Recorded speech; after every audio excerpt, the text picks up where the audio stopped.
प्रधानमंत्री नरेंद्र मोदी ने इजराइल पर जो आतंकी हमला हुआ है उसको लेकर दुख व्यक्त किया है। प्रधानमंत्री मोदी ने कहा कि इस मुश्किल घड़ी में भारत इजराइल के साथ खड़ा है। इजराइल के ऊपर 5000 मिसाइलें छोड़ी बहुत कम समय में।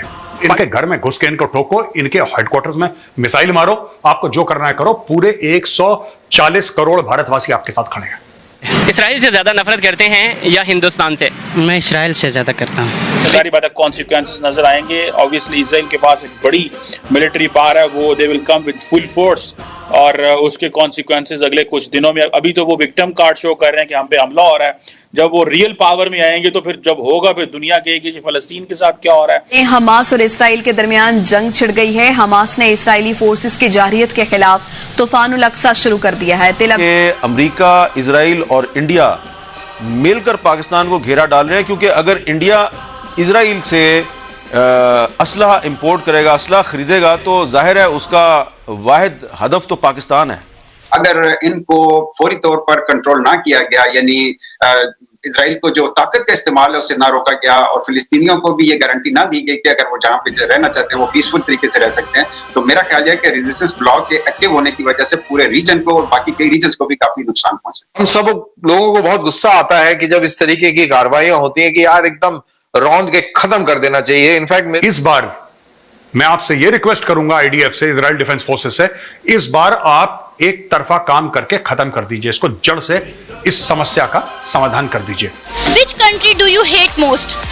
इस लॉ की कोई वैल्यू है ना, ग्रेट पार्ट्स का कोई इन्फ्लुएंस है।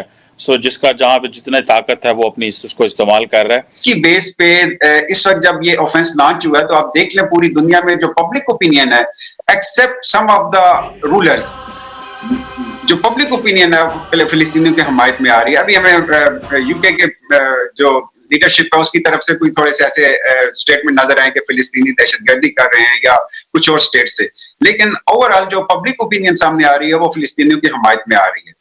तो इस तरह के मैप दिखाने से मेरा ख्याल है कि चीजें खत्म नहीं होती, क्योंकि मोदी साहब भी इस तरह के मैप दिखा चुके हैं, बल्कि इसराइल कश्मीर को वो पक्का इंडिया का हिस्सा बना चुके हैं। अगर इस तरह मुमकिन होता तो मेरा ख्याल है अब दुनिया के नक्शे बहुत पहले से तब्दील हो चुके होते। मेरा ख्याल है कि जो यूनाइटेड नेशन चार्टर बनाया था, जो इंटरनेशनल लॉ बनाया था, कम से कम इंटरनेशनल लीडरशिप को इसकी इंप्लीमेंटेशन होने देना चाहिए। ऑपरेशन अल-अक्सा फ्लड या हमास, जो कि एक टेररिस्ट ऑर्गेनाइजेशन है, ठीक है दोस्तों, इसने इजराइल के ऊपर 5000 से ज्यादा रॉकेट फायर कर दिए, और उन्होंने बोला कि 20 मिनट के अंदर, सिर्फ और सिर्फ 20 मिनट के अंदर इजराइल के ऊपर उन्होंने 5000 रॉकेट मार दिए।